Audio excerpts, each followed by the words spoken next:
Morning, dear folks here and on Zoom, the baby Zoomers, is it?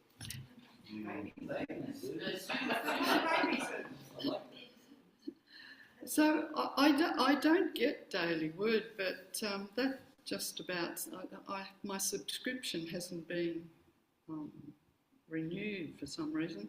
Anyway, that sort of said it all. So my subject for the talk is crumbs don't matter.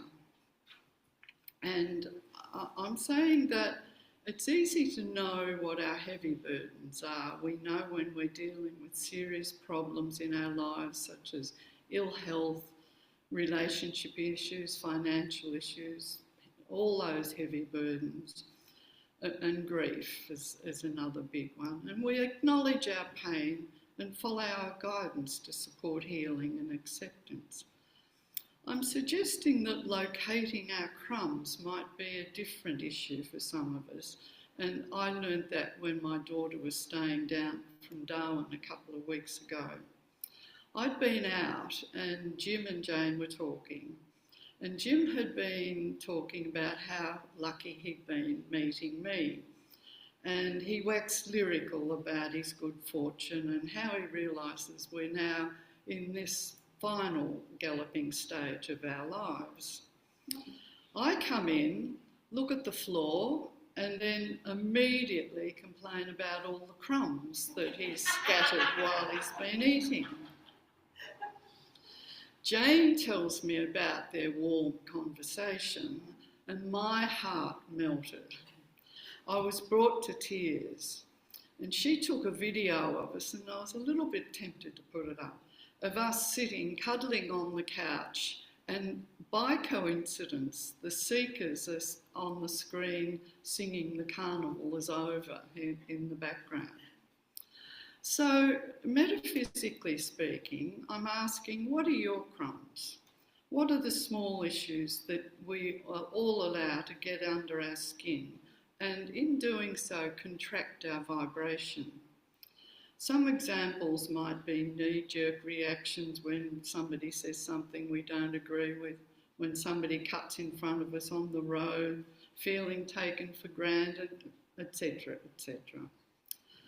Now, I was sharing this story with our lovely ex-neighbour when she had us for Easter Monday, and she pointed out that we're very lucky when we only have crumbs to worry about when people are going through such incredible challenges in this time in history. So this talk is based on Christine Bush, her book, The Channeled Wisdom of Jesus, and it's a Unity publication. And she's channeled angels and all sorts, but this is her channeling Jesus. And in this, Jesus says we incarnate into this life to expand the energy of our soul, and our soul designs our life to give us those opportunities that help us expand. He tells us that love is the highest vibration, and it's the only way to expand our energy. And he calls us to be activists for love. When we allow fear, judgment, anger, or hatred to enter our life, our energy will contract, and our life's purpose won't be fulfilled. We choose the lessons we want to learn and the experiences we face in order to learn them. When we have this knowledge, we understand the importance of making the right choices and always acting from a place of love, rather than frustration over the crumbs. We're being challenged to a spiritual life in the midst of chaos, and Jesus says our souls are very brave to choose to be here in this current part of life. He asks, will you answer the call? Do you fully understand the call? Our souls are eternal. It's the energy of expansion. Our souls exist in a continuum of energy that is connected to the energies of all other souls. That's why it said we're all one. We are one, but also individual entities of energy. And as energy always seeks to expand, so does our soul energy. All souls work to increase the energy of the universal all. So we all join to assist other souls in raising their energy. Their assistance comes from this assistance comes from unconditional love. There's no competition, all are one in unconditional love. Jesus says that quantum science is beginning to understand the awareness of energy, and as this develops, it will bring us closer to understanding our soul. We should know that we're never alone, he says. Other entities of pure energy are around us and working with us on this plane in the physical world. Our souls exist in a space of pure love. We can access this when we meditate and connect to spirit. But to feel the full love, the full joy, while in the physical world would be overwhelming. The vibration of unconditional love, he says, is too high for the physical body to tolerate. And I know I've told you this one before, but I had such an experience of that years ago now, where I was in this very small group meditation, and all of a sudden I truly felt my heart physically explode, and I felt the pain of a relative who was going through a marriage breakup, not for him, but as though I was him. And for 3 weeks I went around the world feeling that I was absolutely everybody's parent or whatever. And then Indonesia overran East Timor, and I was beside myself and going to all these ecumenical services and lighting candles, and every candle it felt was my child. And in the end I was so tired, Jim drove me to St Pat's, and coming out somebody asked me, did I have a relative there, because I was obviously so distressed. And my kids and I were planning to go to East Timor this year on a pilgrimage, but I've never been, but I will get there. But over that time I could feel it closing down. After 3 weeks it closed down and I went back to normal, but it was an experience. I think if I was on a higher level, maybe I would have experienced bliss like the mystics, but yeah, it was a very good example that obviously I need more work to get me to a higher level. But we're all assured that as we raise our vibrational level in the physical body, more unconditional love will be felt. Not everybody can do major things, but we can all do little things. Every small act of love brings us nearer to achieving our soul's purpose and to changing the world. Jesus says that it's not up to us to tell others what to do. The true spiritual path is one of humility, and walking the true spiritual path isn't easy, because we have to continually remind ourselves not to be drawn into the physical, or we could say the crumbs. The introductory song that we sang with Bob's help was written by Henry Van Dyke, and it was said to be an exalted look at human dedication in overcoming the basic trials and to serve with our own hands. And as I was reading the book, The Channeled Wisdom, I kept thinking of this. It kept coming back to me. Henry Van Dyke was a professor at Princeton University. He was a Presbyterian minister. He was sent to the ambassador in the Netherlands just before the war. He came, First World War, and he came back before that broke out. He was a friend of Helen Keller, and he officiated at the funeral of Mark Twain. He's also linked, because of his philosophy, to Emerson and Thoreau, so he was into New Thought. What amazes me, and it always has, is that he died in 1933, and the Dead Sea Scrolls containing the Gospel of Thomas that he quotes weren't discovered until 1946. So in the Gospel of Thomas, Jesus says, and we have Jeanette's lovely slide, I am the light that is over all things. I am all. From me all came forth, and to me all attained. Split a piece of wood, I am there.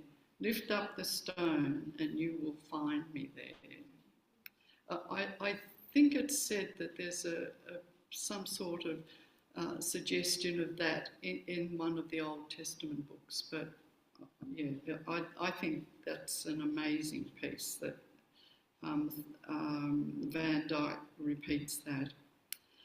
Unity says that I am statements refer to spiritual beingness, that is the truth of who we are, infinite, eternal, omnipresent, just as the channeled wisdom of Jesus says. We are one with all creation, and there is no part of us that is not God. So to revisit our song that Bob lent us with, they who care for one another follow where my feet have trod. So this is a bit repetitive, but we mightn't think that our small acts matter, but Jesus says that each one brings us closer to our life's purpose. And wonderful Wiley, who came here and whose singing is so uplifting, put a story on Facebook about how he saw a homeless man where he's now living in New Mexico, and then he asked him what would he like, and the homeless man said 3 cigars. Wiley wasn't very sure that that would really help him, but he went in and he bought 3 cigars. And Wiley, and I forget how he phrased it, but he said the man was absolutely thrilled, and so was Wiley. It uplifted them both. And I have a wonderful spiritual companion, and she has 2 points that she uses every time she goes out: protection and projection. And she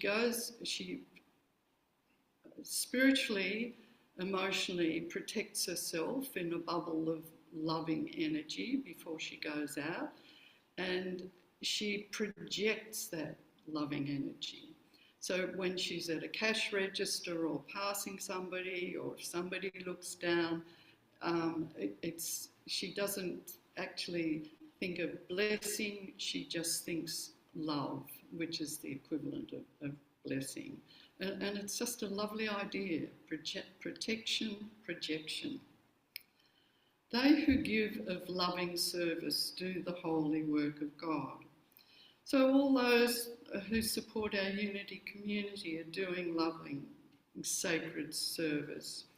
Any act that we do with consciousness expands our vibration. At Findhorn, I always, and I know I've said this before, there's nothing you do where you don't do it with consciousness. You don't ever trim a plant until you tune in to the energy of the plant and then go ahead with gratitude. And I've never been so high doing cleaning as I was there when I helped do the cleaning, because you tune in and you really feel that power, that loving energy of the universe as you do it. And we have all those people, doctors, nurses, and all the wonderful people who do the food banks and etc., who are doing sacred service constantly. The next line, where the many meet together, there am I among my own. And we have the famous Bible quote, where 2 or 3 are gathered together in my name, there I am in the midst of them. So when we band together to work for peace, equality and kindness, synergies are created and the energy overcomes darkness. We are raising the vibration of the world and even the universe. And that's why I always love running around greeting each other, because I feel we do raise the vibration before we sing, surely, presence. And the Maharishi always famously said, it only takes the square root of 1% of a population to change what's happening, and the TM movement did masses of experiments on that. And we did the book, Lynn McTaggart's book, The Power of Eight, where she used 8 people to meditate, and we did that when we did the book to actually change situation in war zones. And so it doesn't really take many to, and it's important for us to know that when we're together that we do make a difference. Where the tired mother sleepeth, there am I with her alone. That's a lovely reassurance for a mother, weary mother. And we're about to celebrate Mother's Day, and with gratitude for all those who've embodied the divine feminine in our world, whether they're our mothers or some other woman expressing that divine feminine energy. And I certainly look back on my years of motherhood, and I'm very grateful for them, but I also think I could have been less caught up with crumbs sometimes as well and had a more light-hearted approach. I'm also glad that I did let them splash water all over the bathroom floor and the bath and stuff like that. I, the peace that passeth knowledge, dwell amidst the midday strife. We've certainly live in a time of strife, and it's so important, as Bill and Jesus say, to hold the high watch and affirm peace rather than discord. On a personal level, those who are challenging are our best teachers. We have a choice to respond in a way that contracts our energy or to respond with love and expand our energy and thus affect the world. Next line, I, the bread of heaven, am broken in the sacrament of life. Jesus stresses that all life is sacred. Humans, plants, animals are all one on this sacred earth journey. We're slowly learning to respect our planet Earth, just as the indigenous people of the world have known for thousands of years. And when we're doing our offering, we're going to have the Central Australian Women's Choir singing, and they are led by my old roommate at the Alfred's brother-in-law, Morris Stewart, and it had such an example of somebody changing people's lives. They met in just one little room in Alice Springs while his wife Barb was doing some artwork, and it's expanded, and now they're travelling the world with spreading this beautiful music. And you can see the difference in the women's eyes. When I first saw them many years ago, some of them had such dead-looking eyes, and now they just glow with energy when you meet them after their presentations. Every task, however simple, sets the soul that does it free. Jesus says, begin with small acts of love. Set the intention each day to react to whatever comes your way with peace and love. Every time we counter darkness with love, we increase our capacity for love, and we must trust that there is meaning beyond what we can see. And that's very, very hard in this current time. But I always think of Viktor Frankl and man's search for meaning when he was going through a terrible time in the German prison camps, and he looked up at the sky, freezing cold, being physically and emotionally abused, and saw the light and thought of the love of his wife, even though at the time he didn't know she was dead.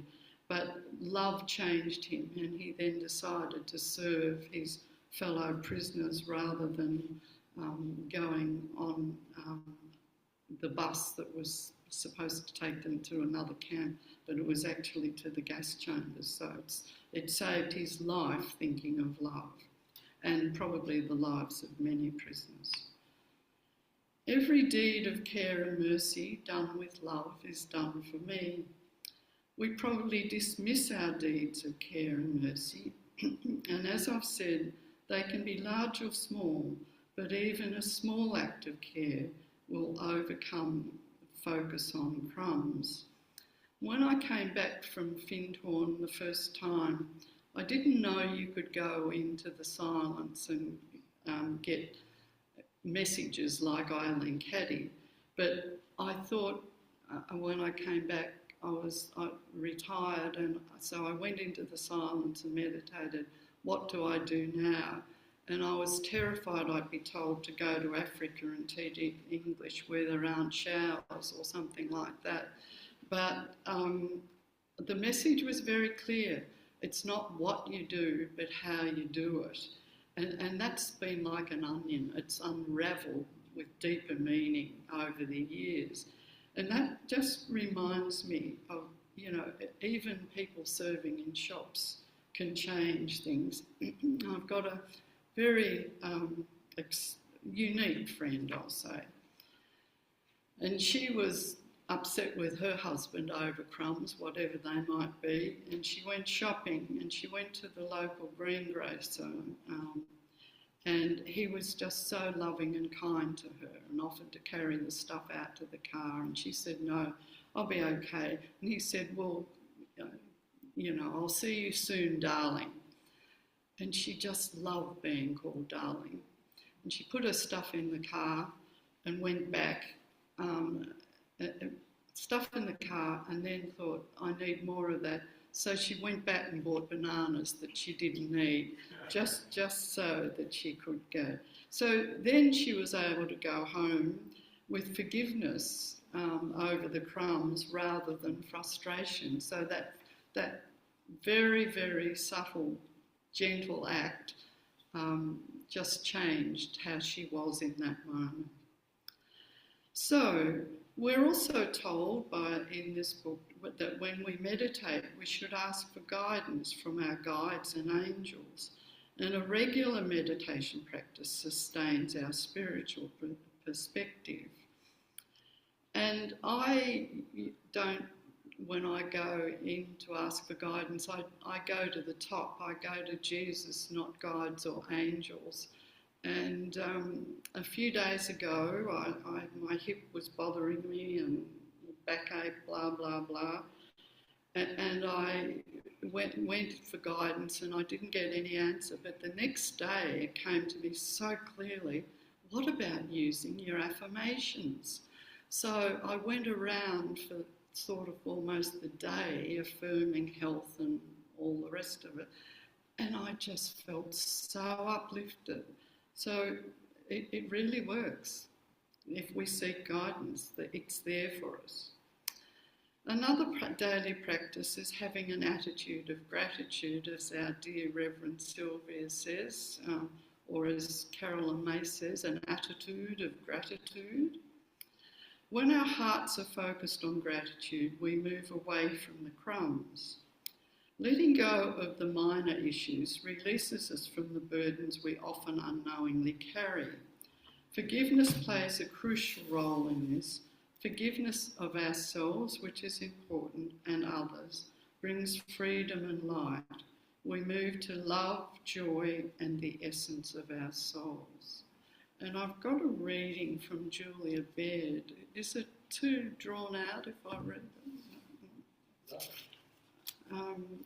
This is from Bright and Shining, How Grace Changes Everything.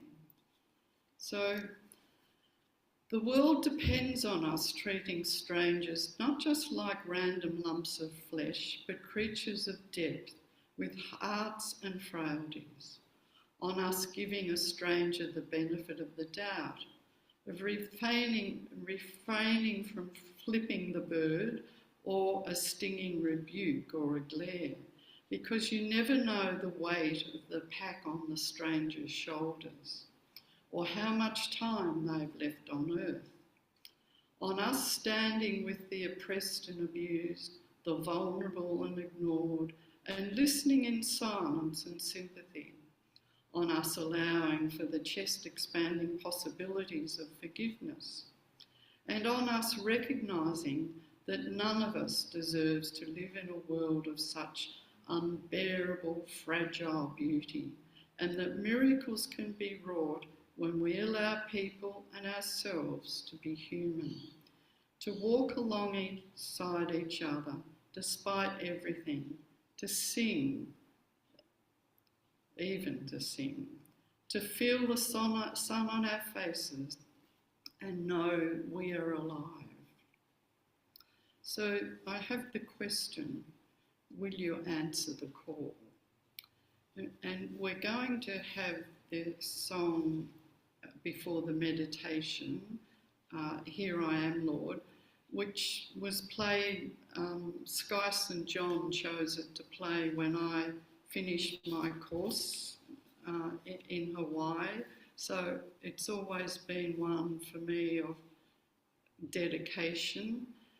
And while we're playing that music, I invite you to write in the notebook that you've been given any crumbs that you mightn't have any crumbs that are bugging you, but if you do, just jot down whatever crumbs might come to mind as we're then going into meditation.